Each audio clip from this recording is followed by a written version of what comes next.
हे guys, welcome back to my channel. आणि मी परत खूप दिवसानंतर व्हिडिओ टाकते आणि मी पहिल्यांदा इंटरनॅशनल चालली आहे. माझा कॉन्सर्ट आहे साऊथ आफ्रिकेला आणि जस्ट आता मी पहाटेचे 3 वाजता आहे. जस्ट आता मी एअरपोर्टला आहे, इंटरनॅशनल एअरपोर्टला. माझी 5ची फ्लाईट आहे. खूप एक्सायटेड आहे मी. माझी पहिली इंटरनॅशनल ट्रिप आहे आणि स्टे ट्यून, बघूया पुढे कसं काय होतं. मी खूप थकली आहे, रात्रीची झोपलेली नाही आहे, पॅकिंग वगैरे सगळं त्यामुळे स्टे.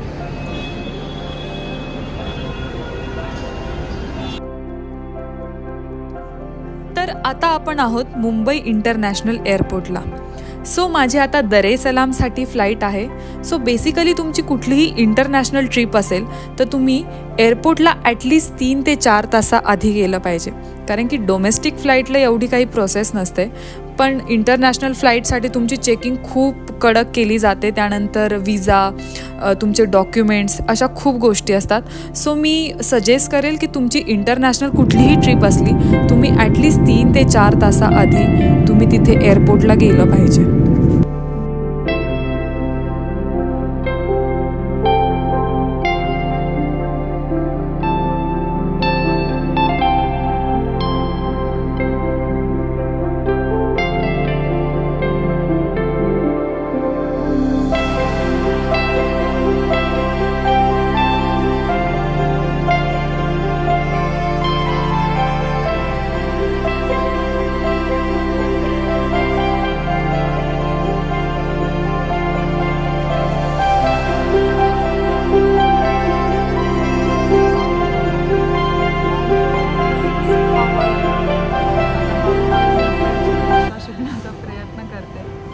मी आता आहे दर ए सलामच्या एअरपोर्टला.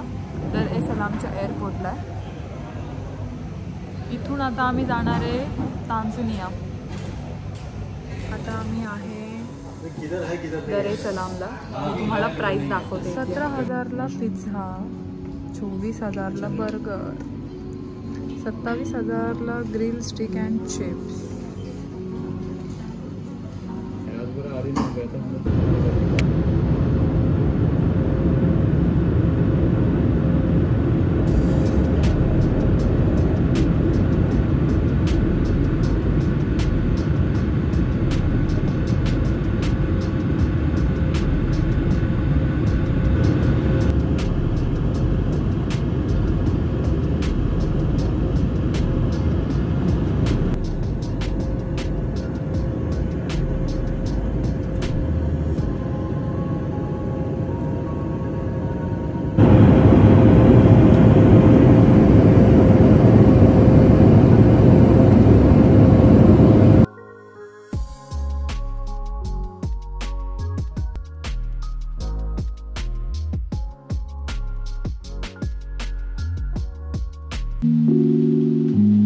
तर फायनली आपण आलो आहे तांझानियाला. मोस्ट ऑफ संध्याकाळचे आता वाजत आहे 6 आणि असा सुंदर सनसेट बघत आम्ही पोचलो आहे तांझानियाला. आम्हाला इथे गाडी पिक करण्यासाठी आली होती. आता आपण जाणार आहोत हॉटेलला. सो हा आहे माझा हॉटेलचा स्पेशल रूम. इथे मी पुढचे 3 ते 4 दिवसांचा माझा स्टे इथेच आहे.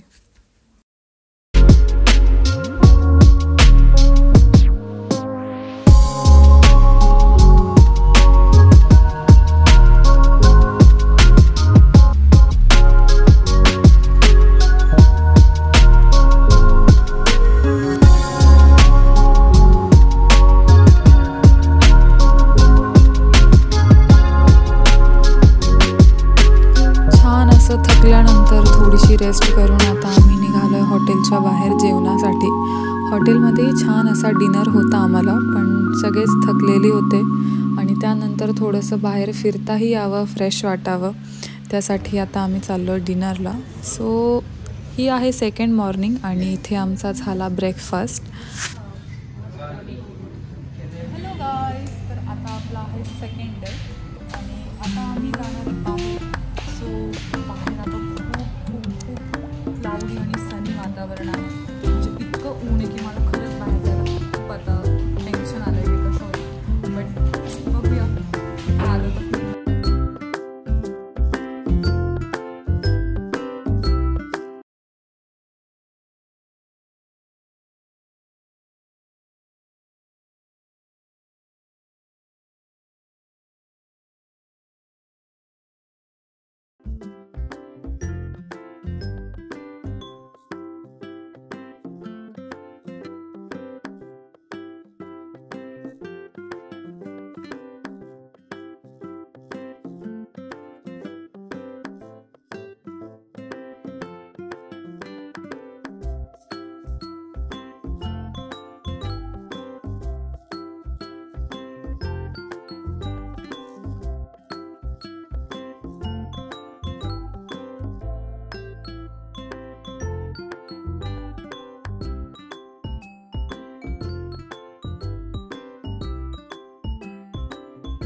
तर आज आहे सेकंड डे आणि माझा जिथे कॉन्सर्ट होणार आहे त्याचे जे ओनर आहेत ज्यांनी तो ऑर्गनाईज केला आहे, आज आम्ही त्यांच्या घरी लंचसाठी आलो आहे. आणि तुम्ही जे इतकं सुंदर छान सगळं बघताय हे त्यांचं घर आहे. त्यांच्या घरी आज छान अशी पार्टी आहे आणि त्यामुळे त्यांनी आम्हाला इन्व्हाइट केलं आहे. सो तुम्ही बघू शकता की किती सुंदर हे घर आहे. हे एवढं सगळं स्पेस जी आहे, एवढ्या सगळ्या गाड्या त्यांच्या आहेत आणि हे पूर्ण घर आहे त्यांचं. त्या घरामध्ये स्विमिंग पूल, वॉटरफॉल, एव्हरीथिंग सगळ्यांची मी इवन जितके येताना घरं बघितले सगळे अशी खूप सुंदर मोठे मोठे घरं आहेत.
बेसिकली हे त्यांचं तिथलं लोकल मार्केट आहे. तुम्ही बघूच शकता की एवढ्या मोठ्या बिल्डिंग किंवा मग असे छान जशा सिटी असतात एवढं असं काही नाही आहे. इथली लोक फार साधी आहेत आणि इवन जास्त गरिबी आहे इथे. त्यामुळे तुम्ही बघूच शकता मी जेवढं पण व्हिडिओ शूट अशा प्रकारे सेकंड डे संपला आणि थर्ड डेला आम्ही खूप सुंदर बीचवर गेलेलो. तिथे ग्रीनरी बीचेस खूप सुंदर आहेत.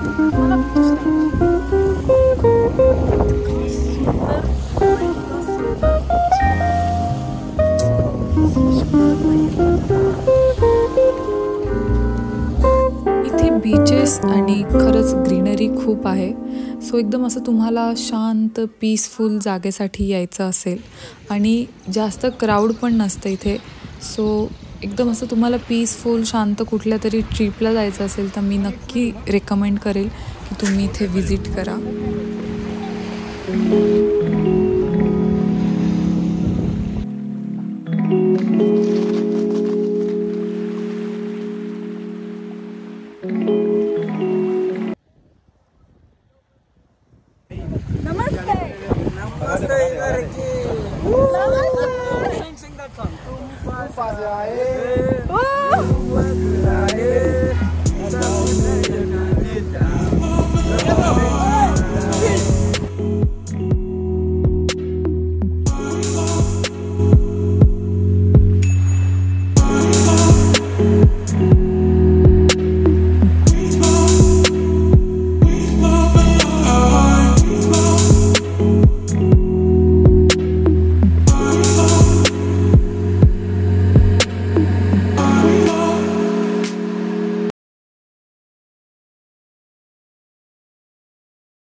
तर तुम्ही बघताच आहात किती सुंदर आणि मोठे मोठे घरं आहेत. सो बेसिकली मी कामासाठी आली होती म्हणून मला जास्त एवढं काही शूट करता आलेलं नाही आहे आणि मी बऱ्याचशा गोष्टी स्किप करते कारण मी ह्याच्यामध्ये कॉन्सर्टच्या व्हिडिओ आणि सगळ्या गोष्टी टाकत बसले तर हा व्हिडिओ खूप मोठा होईल. पण मी कामासाठी आल्यामुळे त्यांचीच गाडी त्यांनी मला प्रोव्हाइड केली होती. त्यांनी आम्हाला सगळे लोकल स्पॉट जे तिथले मेन टुरिस्ट प्लेस आहे सगळे दाखवले. बट स्टील मला जास्त काही इन्फॉर्मेशन देता येणार नाही कारण मी फर्स्ट टाईमच गेली होती आणि मला त्यांची लँग्वेजसुद्धा काही समजत नव्हती. त्यांची भाषा एव्हरीथिंग सगळ्याच गोष्टी खूप वेगळ्या होत्या. पण तरी मला जेवढं शक्य होईल तेवढं मी सगळं तुमच्यासोबत शेअर करण्याचा प्रयत्न करेन.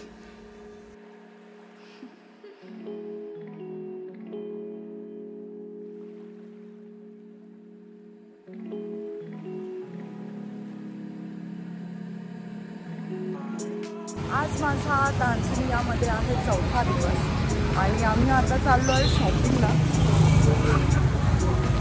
इकडे काल पाऊस झालेला. 2 दिवसापासून वातावरण खूप खराब आहे. माझी तब्येतही खूप जाम झाली आहे. तर बघूया इकडे कसं आहे काय.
तर हे आहे तांझानियाचं एअरपोर्ट आणि एअरपोर्टवरनं मी हे डायरेक्टली दर ए सलामचं एअरपोर्टला घेतलं आहे, कारण तांझानियाच्या एअरपोर्टला खूप जास्त सिक्युरिटी आहे आणि कॅमेरा व्हिडिओ शूट सगळ्यासाठी काही अलाव नाही आहे. सो हे डायरेक्टली मी तुम्हाला दर ए सलामचं एअरपोर्ट दाखवते.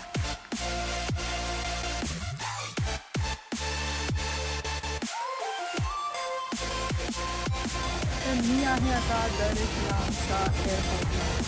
जस्ट माझं बोर्डिंग झालं आहे आणि आता फ्लाईटसाठी वेटिंग चालू आहे. बघूया, खूपच जाम झाली आहे. बापरे, इंटरनॅशनलला एवढं चेकिंग करतात बाबा, विचारायलाच खूप जास्तच.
जस्ट आता वाजलेत सकाळचे 5 आणि मी ॲक्च्युली 4 वाजताच मुंबईला लँड झाले होते, बट मला थोडासा डिले झाला आहे. माझी बॅटरी लिटरली 2% आहे फक्त. सो मी मुंबईला आली. मुंबईचं मला जितकं पण एअरपोर्ट शूट करता येईल एवढं मी करते. Good morning Mumbai.